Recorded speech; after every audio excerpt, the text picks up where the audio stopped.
The Journey to Reinvention, How to Build a Life Aligned with Your Values, Passion, and Purpose. So it's a great book that I suggest everyone to read. And as well, it's a book that is more important than ever, let's put it that way, because I think you need to reinvent yourself continuously, not once, multiple times, because even people like you and me, like you said, at the time was game theory, probably is more important than ever.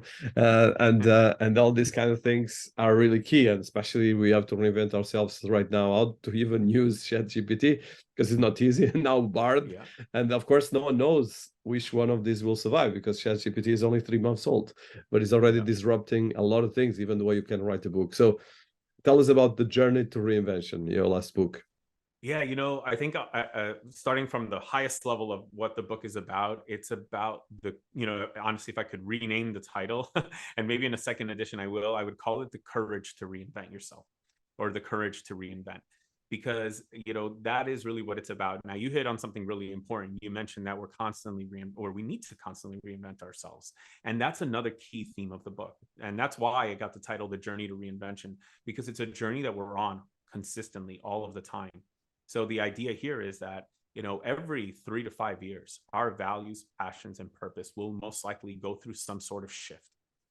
They rarely stay static. What I enjoyed as a 20-year-old, I didn't enjoy as a 30-year-old. I enjoyed other things as a 30-year-old. And now in my 40s, I enjoy other things in my 40s. And so, we're constantly evolving and changing. Even our values, which sometimes seem like the ones that are probably going to stay the most firm, even values shift. I just had my first child. She's 4 months old. Oh my gosh. 3 months before she was born, I started writing notes about, and I was inspired that my third book is going to be about parenthood. And why? Because it ties into my work on reinvention. I experienced the single greatest shift in values that I had ever experienced. And I did not see it coming. It was not something I said, oh, I'd like to change my values now that I have a child coming. No, it just hit me one day. And it was just a few months before she was born. And as the months continued and we got closer to her birth, and then her birth came, wow, the shift was super clear. And I realized my values have just changed. So, our values, our purpose, and our passions do change over time for a variety of reasons. And as such, we need to keep up with that. And reinvention is how we keep up with that. If everything in our lives, the like our jobs, our habits, our routines, maybe even where we live, the friends we keep, and all of those things, if all of that stays consistent and never changes, you are going to create a wider and wider gap between where you are and what your life is actually about.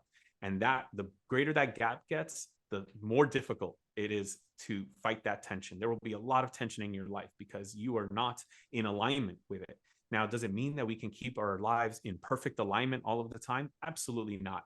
I see it more as like a graph that moves kind of like it gets a little away and then it catches up, and it gets a little away and it catches up, and your life keeps up and kind of catches up. But reinvention is how we do it.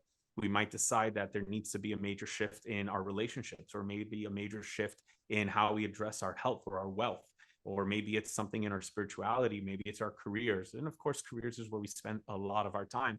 So that tends to be a big one and a scary one, because it's often tied to our income that we need, as you mentioned earlier, to live and pay our bills. And sometimes it's not even enough.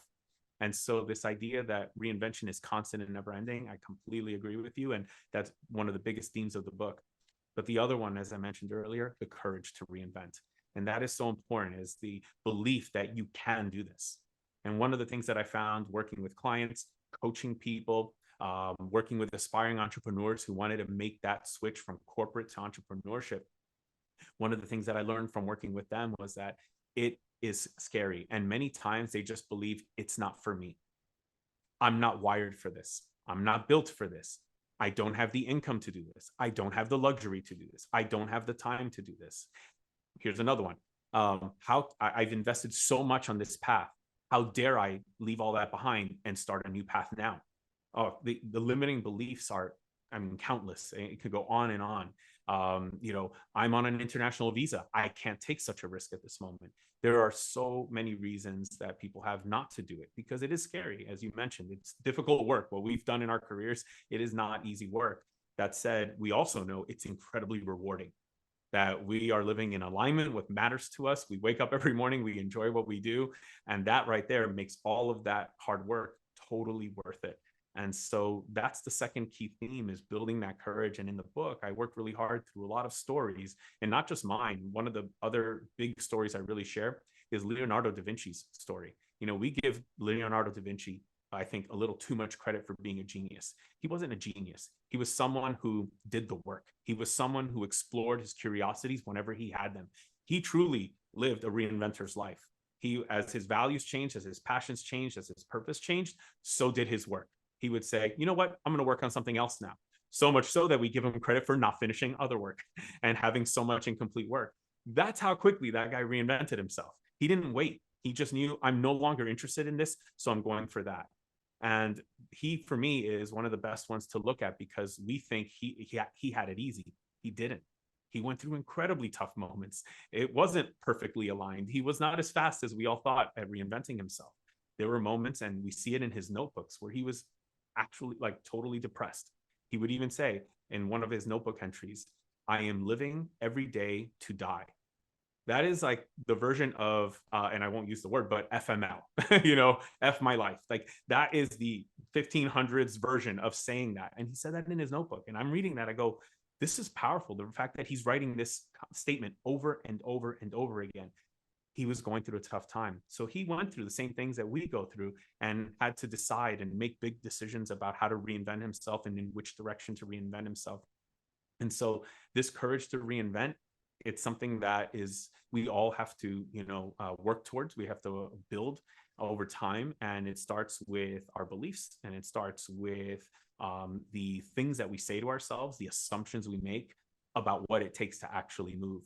And so that's why in my work, and my second book, which I started work on, is going to be more focused on the project, like the power of a project and what a project does to begin this process.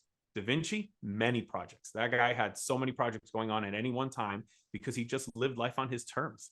Fortunately for him, he planted seeds in his youth that when he got to that 29-year-old point, when he was really depressed and tired of living in Florence, and he's like, FML, I want to get out of here. I don't like this life that I have. I want to do something else. He had fortunately planted seeds that helped him launch the next reinvention. By the way, just for those who don't know too much about Leonardo da Vinci's career, at the time he was living a painter's life. He was an artist and all of that. But to reinvent himself so that he could move from Florence to Milan and relaunch his life, he had to take a job as a military engineer. And you're thinking, wait, was this guy working on military technology before that? Absolutely not. But he knew enough about engineering from a part-time project that he used to do. He was into the theater and into the arts. And so he helped build most of the special effects equipment for stage performances. So all of those complex pulleys and systems and all of that, he was a master at building that. And the guy was able to take that skill and apply it to becoming a military engineer. So the two themes right there, that's the second one that I wanted to mention, is the courage to reinvent. And like I said, the first one, reinvention, is constant and never ending. And that's why I call it a journey.